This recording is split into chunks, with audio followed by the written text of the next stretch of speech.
Hi, I'm Susie Dills, and I'm part of the Lorain County Community College Small Business Development Center advising team. And my specialty area is accounting, record keeping, cash flow analysis, projections, and budgeting.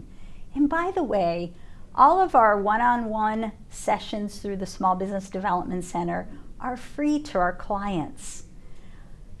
And today we're going to talk about steps for successful record keeping. Remember, in our last segment, we talked a lot about accounting terminology, our important reports, balance sheet, income statement, and why keeping good records is going to be the success of your business. So today, let's talk about the steps, and then we're going to start to look at some of our options for record keeping. So our first step, step one, be organized. So you want to organize your paperwork. You might want to set up file folders or have bins. And remember to keep your business separate from your personal expenses. And if you can, label all your receipts. So what I usually do is I have a file folder. It's going to hold, if you're invoicing your clients, maybe have all your invoices in one file folder, and then accumulate your receipts either in an envelope or file folder. But what I like to do is either I write right on that receipt what it was for so that I can remember what type of expense it is, or if you're going to scan it over to your software program, maybe just have a note to tell you what that was to be used for so you can properly categorize it. And like I said, try to keep those business and personal expenses separate. And you want to make sure you have lots of storage space too for your files, and because you want to know where those files are at, and you want to be able to get to that information if you have any questions or during tax time. You have all of that available.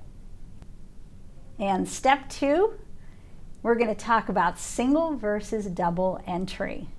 So this is where we get into a little more heavy-duty accounting terminology and theories. So let's talk about single entry first, because this is the simpler of the two. And it's going to be very similar to your personal checking account. So usually businesses, if they're small, low volume, and they are not as robust as other businesses, they will use this type of record keeping. So think about it when you're looking at that. If you use a ledger at all, you're going to record just your revenue and your expenses. It's going to be very simple. So you're just going to subtract out your expenses from the total of all of your receipts, your revenue. Now, double entry, this is where it actually tracks the debits and credits for each transaction. So you may have heard these terms before, debit and credit. So when we talked about the balance sheet and income statement, with that whole accounting process, those are your two sets of books. So when people say you want to balance your books, you want to make a debit or credit on one side of your books and a corresponding debit and credit on the other to record your transaction. And when you think about it, that's kind of a hard process to remember or to know how you're going to properly debit and credit your accounts. Well, the great thing is with accounting software, it walks you through that process. So it's going to help you actually make your proper debits and credits. And it's going to provide that checks and balances for you. And that's the great thing about accounting software. So you don't have to get bogged down on that whole process of accounting, but you want to make sure you're organized. Step three, is your business going to be cash or accrual accounting? So cash basis, once again, this will be the easier of the two, where revenues are reported on an income statement when received from customers, and expenses are reported on the income statement when cash is paid. So this is once again sort of like that quick ledger where you're just showing your revenues minus your expenses, or your checkbook ledger, cash basis. It's sort of like, if you think about it, cash for cash. So when money's coming in, you're getting cash or check from your customers, and when you're paying your vendors, cash, check, credit card. So it's a very simple process. Now, accrual, revenues are reported on the income statement when earned, which is often before cash is received. So some of you are going to be invoicing your customers. So when you invoice that customer, you've already provided that service. However, you're going to give them a certain period of time of which to pay on that invoice. So that is going to be almost like, sort of like out in limbo. So you don't receive that physical cash yet. However, you've already provided that service. So you need to account for that, because it's very important. If that client, that customer, doesn't fulfill those terms, you need to be able to notify them that they're past due and ask them when payment will be received. So you're always aware of those amounts that are still out there. And that term, when we see it on our balance sheet, is something called accounts receivable. So if you remember, when we looked at the balance sheet in our first segment, we had that line item. So accounts receivable, that's that accumulation of all those outstanding invoices. It's an asset. That's something that you have, that belongs to you. And as far as expenses go, you might be invoiced by a vendor. So if you purchase something from a vendor, once again, you're going to be on some type of terms with that vendor. So you've purchased it, however, you have not paid that physical cash. So we call that accounts payable. And on the balance sheet, we saw that as a line item called accounts payable in the liability section. So that is something that you owe. You have to give that. So you have to be aware of, what do you owe to vendors, outside vendors. That's very important as far as cash flow for your business goes. By the way, accrual basis of accounting provides a better picture of a company's financial position, and most businesses are on the accrual basis. So it's just that extra step so that you are aware of anything that is owed to you by customers, or anything that you owe to any of your vendors. Once again, that's accrual accounting basis. Step 4, chart of accounts.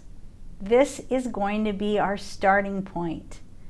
So the end result of bookkeeping and accounting is a set of financial statements, our balance sheet, our profit and loss statement. But the starting point is the chart of accounts. This is a list of all the accounts you use to track money in your business. This is your framework. This is the tool for tracking your company's finances at a relatively high level. So this foundation helps you produce those financial statements and prepare your business tax returns. So each business is going to have their own customized chart of accounts.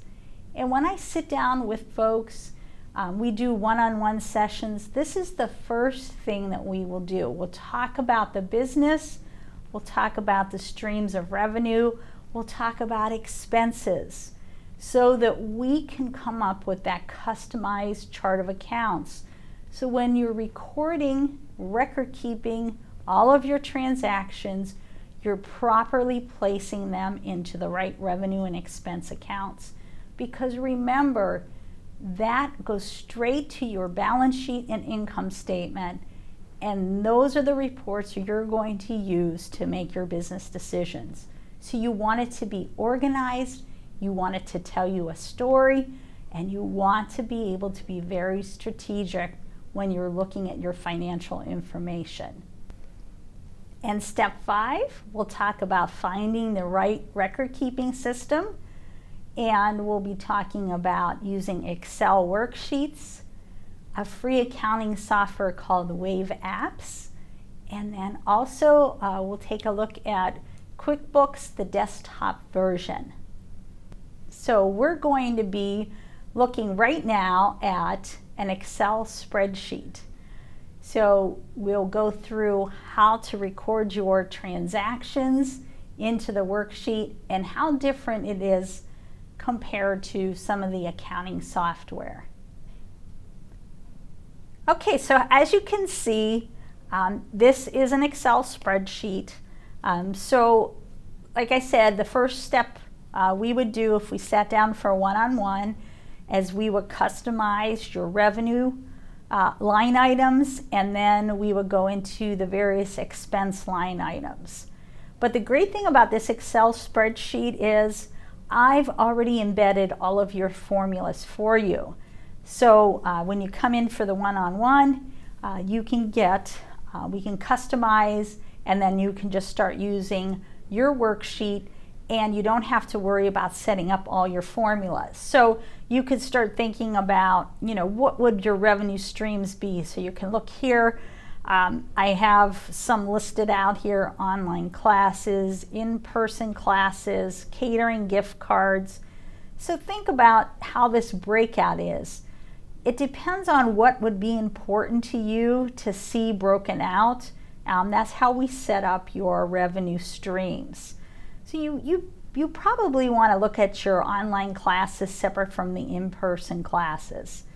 And then these would total up, give us our total revenue, and then we could just start listing out all of the different expense categories that you're going to have to run your business. Remember, you need to think about the whole picture, everything that's involved with your business, and we'll capture those accounts and set those up. This worksheet is great too because it gives you that month-to-month breakout. It also totals your columns, your rows, so you get a quick look at how all of your operations are running. And then of course it's going to give you your bottom line number. But I'll show you some examples of if I just start embedding numbers into our worksheet, how the formulas will just take care of all the calculations for you. And if I just go down the line, but you can see it's capturing that, totaling it for the row and column, and then it'll also do the calculation for your bottom line number. But this just is nice, a nice simplified method of record keeping. You're still breaking out accounts, you're still customizing. This is going to provide you with a lot of information if you have a simpler operation. And sometimes I even recommend to people, clients that come in, try this, use this first, and then we'll move on to an accounting software. But this really starts to help you grasp, you know, what is your revenue total and where is your money, where is that cash flow, where is it flowing out to during the month. And I'll put a couple more numbers in here so we can just see how it continues to calculate for you. And also, if you've ever used Excel before, if you go to the cell, for example, if I wanted to add more than one number together, I could just put the equal sign and then just add, you know, a couple numbers up together, and it's going to calculate in that cell for you. So you can do all your calculation right there. And once again, see how it's totaled everything up for you. You have your revenue numbers. We can put some expenses down here so you can continue to see how it all accumulates and calculates those numbers. But really, it's a nice, quick and easy way to get that information into some kind of record keeping system.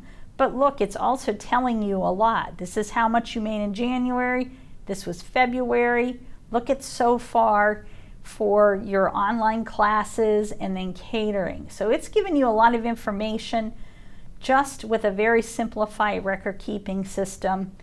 And when you look down at your bottom line number too, maybe that bottom line number isn't very favorable. And then you can go back and look at your expenses. See what you're spending month to month. Maybe you can shop around. Maybe you can reduce the amount of money you're paying for office supplies. So once again, you're being very strategic. You're looking at all of these numbers. It's just right in front of you, but just a great simple way, great start out point. But this is something that it would be available, and we can sit and customize it with a one-on-one session.